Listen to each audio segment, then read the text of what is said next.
శుభోదయం. మధురలో కొలువై ఉన్న శ్రీ మీనాక్షి సుందరేశ్వరుల ఆలయ దర్శనానికి వెళ్ళినప్పుడు వరుస క్రమంలో చూడవలసిన ఆలయమునకు సంబంధించిన విశేషములు ఏమిటి అనేది తెలుసుకుందాం.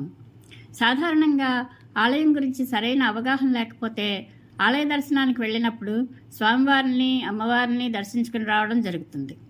అదే ముందుగా ఆలయ విశేషములు తెలుసుకుంటే దర్శనానికి వెళ్ళినప్పుడు ఏమీ విడవకుండా అన్నీ చూడగలుగుతాం. ఇక ఆలస్యం చేయకుండా వెంటనే ఆలయ దర్శనం మొదలు పెడదాం. శ్రీ మీనాక్షి సుందరేశ్వర ఆలయం చాలా పెద్దది.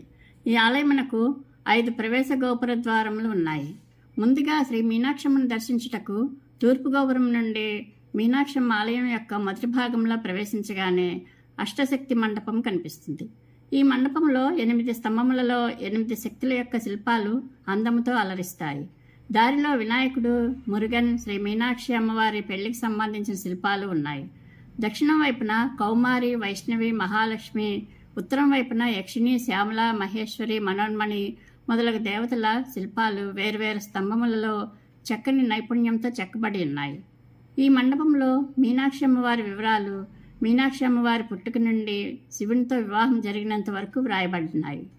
ఈ మనోహర శిల్పాలను చూసుకుంటూ ముందుకు వెడితే శ్రీ మీనాక్షి అమ్మవారి సన్నిధికి ఎదురుగా బంగారు తామర కొలను మనం చూడగలము.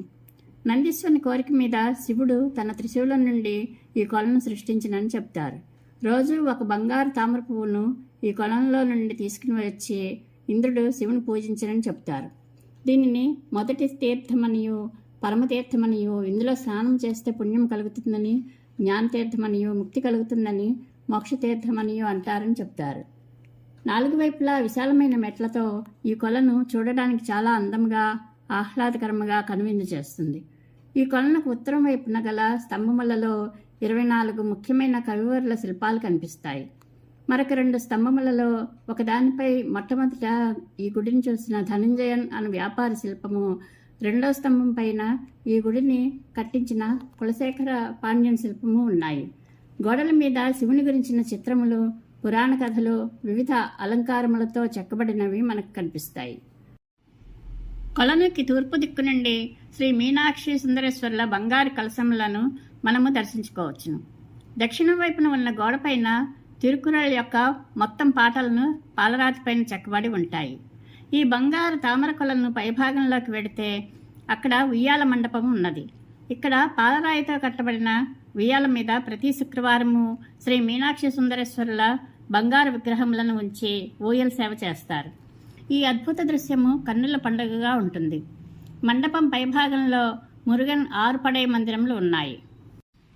ఈ ఉయ్యాల మండపంకి దగ్గరలో చిలుక మండపం ఉన్నది. ఇక్కడ గోళ్లలో చిలుకలను పెంచుట వలన ఈ మండపము చిలుకల గూడు మండపం అని పిలువబడుతోంది. ఇక్కడ పంచపాండవులు, ద్రౌపది, వాలి, సుగ్రీవుడు, హనుమంతుడు మొదలగు వారి శిల్పాలను మనం చూడవచ్చు. అమ్మవారి సన్నిధికి ముందుగల పైదళంలో 2 పెద్ద అందమైన చిత్రములు ఉన్నాయి. ఒకదానిలో శ్రీ మీనాక్షి అమ్మవారి కళ్యాణము, 2వ దానిలో మీనాక్షి అమ్మవారి పట్టాభిషేక ఉత్సవము చిత్రింపబడినవి. ఈ చిలుకలగూడు మండపము అనంతరము శ్రీ మీనాక్షి అమ్మవారి సన్నిధికి వెళ్ళుటకు వేంబత్తురాలి గోపురము మునిద్వారం ద్వారా అమ్మవారి మొదటి ప్రాకారంలోనికి వెడతాము. ఇక్కడ 2 ప్రాకారములు ఉన్నాయి. 2వ ప్రాకారం ద్వారా మీనాక్షి అమ్మవారి సన్నిధికి చేరుతాము. బయటి ప్రాకారంలో బంగారు ధ్వజస్తంభము, తిరుమల నాయకర్ మండపము, వినాయకుడు, మురుగన్, ద్వారపాలకులు మొదలైన వారి కంచు విగ్రహాలు ఉన్నాయి. మొదటి ప్రాకారంలో ఇంద్రుని యొక్క ఐరావతము, వినాయకుడు, ముత్తుకుమార స్వామి మొదలగు వారి సన్నిధులు, పళ్ళి అరగది అనగా శ్రీ మీనాక్షి సుందరేశ్వరుల శయనమందిరము ఉన్నాయి. పడమరలో గల అర్ధమండపంలో గర్భగుడి ఉన్నది. ఇందులో ముల్లోకములను పాలించు శ్రీ మీనాక్షి అమ్మ తన చేతిలో చిలుకను, పుష్పమును పట్టుకుని తన యొక్క కరుణాకటాక్ష వీక్షణములతో మనకు దర్శన భాగ్యం కలిగిస్తుంది. అమ్మను దర్శించినంతనే పులకించిన హృదయంతో ఆనంద పారవస్యమును పొందుతాము. శ్రీ మీనాక్షి అమ్మను దర్శనం చేసుకుని అనంతరము శ్రీ సుందరేశ్వర స్వామి వారి సన్నిధికి వెళ్లే మార్గంలో బ్రహ్మాండమైన ముకురుని వినాయకుని దర్శనము చేసుకుంటాము. ఇది 8 అడుగుల ఎత్తైన విగ్రహము. వండియూరు మారియమ్మను తెప్పకొలను త్రవ్వేటప్పుడు తిరుమల మన్నార్కు దొరికిందని చెబుతారు. వినాయక చవితి రోజున వినాయకుని ప్రీతికరమైన ఉండ్రాళ్లతో పూజ చేస్తారు. సుందరేశ్వర స్వామి సన్నిధిలో 2 ప్రాకారములు ఉన్నాయి. మొదటి ప్రాకారంలో ప్రసిద్ధి చెందిన జ్ఞాన సంబంధాల స్థలం ఉన్నది. మండవ నాయకర్ మండపంలో నటరాజస్వామి విగ్రహం ఉన్నది. పక్కనే నవగ్రహ మండపం ఉన్నది. సుందరేశ్వరుని సన్నిధికి ప్రవేశించే ద్వారమునకు ముందు భాగమునకు ఇరుప్రక్కల సరస్వతీదేవి బ్రహ్మదేవుని శిల్పములను చూడవచ్చు. ఎదురుగా కంబత్తడి మండపం ఉన్నది. ఈ మండపంలో అందమైన శిల్పములు చూపర్లను ఆకర్షిస్తాయి. మండపం మధ్య భాగంలో బంగారు ధ్వజస్తంభము, నంది, బలిపీఠము ఉన్నాయి. 4 ప్రక్కల 8 స్తంభములు ఉన్నాయి. వాటిలో మహావిష్ణువు యొక్క 10 అవతారములు, త్రిపురములను కాల్చు శివుడు, అర్ధనారీశ్వర, సోమస్కందర్ మొదలగు శిల్పాలు చూడదగినవి. ఇక్కడ ఉన్న శిల్పాలలో మిక్కిలి అందమైనది శ్రీ మీనాక్షి సుందరేశ్వరుల కళ్యాణ శిల్పము. శ్రీ మీనాక్షి అమ్మ అందమైన ముఖంలో బిడియము, సంతోషము గల ముగ్ధ మనోహర రూపము దర్శనమిస్తుంది. పక్కనే వీరము, గాంభీర్యము గల శివుడు దర్శనమిస్తాడు. ఈ మండపంలో గల ప్రతి శిల్పంలోనూ జీవకళ ఉట్టిపడి ఎంతో ఆకర్షణీయముగా కనబడుతుంది. మంటపం వెనుక అగ్నివీరభద్రుడు, అఘోర వీరభద్రుడు, ఊర్ధ్వతాండవమూర్తి, భద్రకాళి శిల్పములను దర్శించి భక్తి పారవస్యంలో ఓలలాడగలము. శ్రీ సుందరేశ్వర స్వామి సన్నిధికి వెళ్లే దారిలో 12 అడుగుల ఎత్తుగల ద్వారపాలకులను అప్పర్ సుందర్, జ్ఞాన సంబంధార్, మాణిక్యవాసర్ మొదలగు వారి శిల్పాలు కూడా మనం చూడవచ్చు. మొదటి ప్రాకారంలో 6 స్తంభములు గల ఒక పీఠం ఉన్నది. ఇక్కడనే ప్రసిద్ధి చెందిన తమిళ కావ్యము తిరువళ్ళయాడల్ పురాణము వ్రాయబడిందని చెప్తారు. అక్కడ 2 ద్వారపాలకుల ఇత్తడి విగ్రహములు ఉన్నాయి.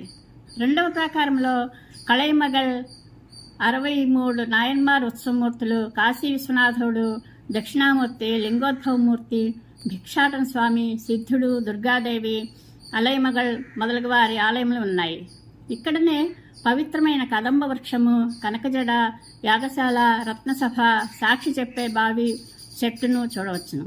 వీటికి ప్రక్కనే కళ్యాణ సుందరుల మంటపం ఉన్నది. ఈ మంటపంలో విష్ణుమూర్తి తన చెల్లెలైన మీనాక్షి అమ్మను కన్యాదానం చేస్తున్న శ్రీ మీనాక్షి సుందరేశ్వర కళ్యాణ విగ్రహములను చూస్తాము. మొదటి ప్రాకారమున రజస్రభ ఉన్నది. ఇక్కడ కాలు మార్చి నాట్యం చేసే నటరాజస్వామి, అనగా కుడికాలు పైకెత్తి నాట్యం చేయే స్వామిని దర్శించుకుంటాము. ఇక్కడ మాత్రమే కుడికాలు పైకెత్తి నాట్యం చేయ నటరాజస్వామి దర్శనమిస్తారు. అన్ని చోట్ల ఎడమకాలు పైకెత్తి నాట్యం చేసే స్వామియే దర్శనమిస్తారు. ఇక్కడ నుండి మనము శ్రీ సుందరేశ్వర స్వామి వారి దివ్య సన్నిధిలోకి ప్రవేశిస్తాము. స్వామి దివ్య సన్నిధిని ఇంద్ర విమానము అని పిలుస్తారు. ఇది 8 ఏనుగుల చేతను, 32 సింహముల చేతను, 64 భూతగణముల చేతను మోయబడుచున్నది. ఇక్కడ శ్రీ సుందరేశ్వర స్వామి వారి దివ్య స్వరూపమును దర్శించుకుని భక్తి పారవస్యంలో దివ్యానుభూతిని పొందుతాము. శ్రీ సుందరేశ్వర స్వామి వారిని దర్శించుకుని అనంతరం 1000 స్తంభముల మంటపము చూస్తాము. శ్రీ మీనాక్షి అమ్మవారి ఆలయంలో గల అన్ని మండపములలోకెల్లా ఈ 1000 స్తంభముల మండపము చాలా పెద్దది. ఈ మండపములకు వెళ్లి మార్గం మధ్యలో పైదళంలో ఒక పెద్ద చక్రం ఉంటుంది. అందులో తమిళ భాషలో గల 60 సంవత్సరములను చూపించను.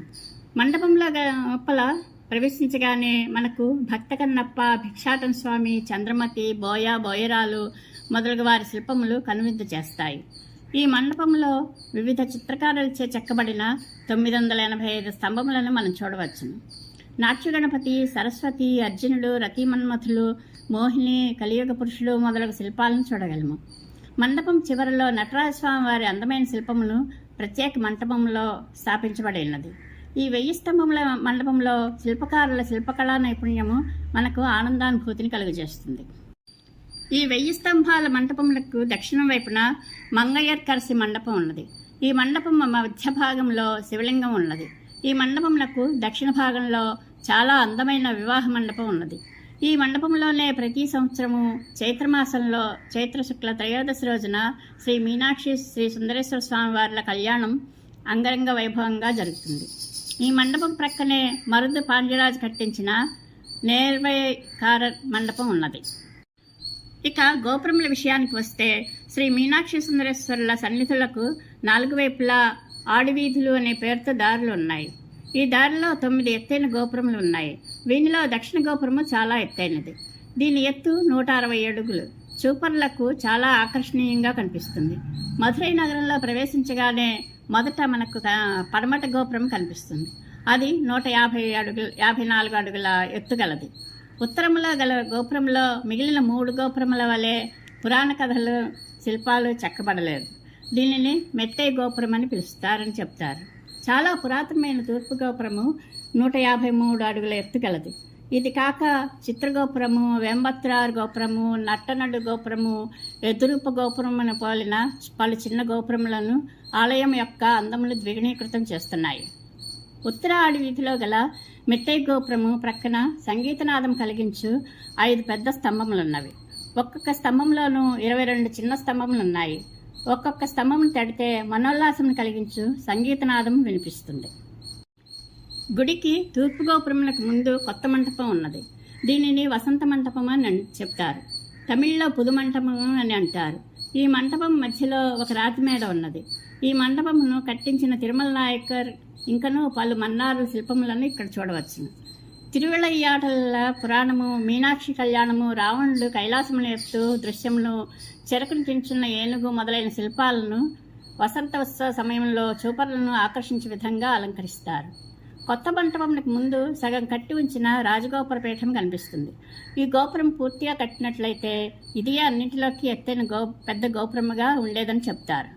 శ్రీ మీనాక్షి అమ్మవారి గుడికి దక్షిణం వైపు 1 కిలోమీటర్ దూరంలో తిరుమలై నాయకర్ మహల్ ఉన్నది. తిరుమలై నాయకర్ ఈ మహల్ను తెల్ల సున్నము, ఇటుక కలిపి కట్టించినని చెప్తారు. పెద్ద పెద్ద స్తంభములు గల ఈ మహల్ చూపర్ల మనస్సును ఆకర్షిస్తుంది. మధురై నగరానికి తూర్పు వైపున 1000 అడుగుల పొడుగు, 950 అడుగుల వెడల్పు గల వండియూరు మారియమ్మని తెప్పకొలను ఉన్నది. ఈ కొలను మధ్య భాగంలో ఆకర్షణీయమైన మంటపం ఉంది. పుష్యమాసంలో రాత్రి సమయంలో ఇక్కడ శ్రీ మీనాక్షి సుందరేశ్వర్ల తెప్పోత్సవం చేస్తారు. ఈ తెప్పోత్సవాన్ని తిలకించడానికి నలువైపుల నుండి లక్షలాది మంది భక్తులు వస్తారు. మధురలో జరిగే ఉత్సవములలో చైత్ర, ఆడి, శ్రావణ, మార్గళి, పుష్యమాస ఉత్సవములు చాలా ముఖ్యమైనవి. శ్రీ మీనాక్షి సుందరేశ్వర్ల తిరువిళయ్యాటలను ఇక్కడ పండుగలుగా కొనియాడతారు. గుడిలో పూజ చేయు అర్చకులు శ్రీ మీనాక్షి సుందరేశ్వర్ల తిరువిళయ్యాటలను తాముగానే నటించి చూపిస్తారు. చైత్ర శుక్ల దశమి రోజున శ్రీ మీనాక్షి అమ్మవారికి రాజ్యపట్టాభిషేకం వేడుక జరుగుతుంది. చైత్ర శుక్ల త్రయోదశి రోజున శ్రీ మీనాక్షి సుందరేశ్వర్ల వివాహము అంగరంగ వైభవంగా జరుగుతుంది. అందుకే ఈ నగరము విళానగరము అని పిలువబడుతుంది. మధురలో జరిగే అన్ని ఉత్సవములు చూశాము.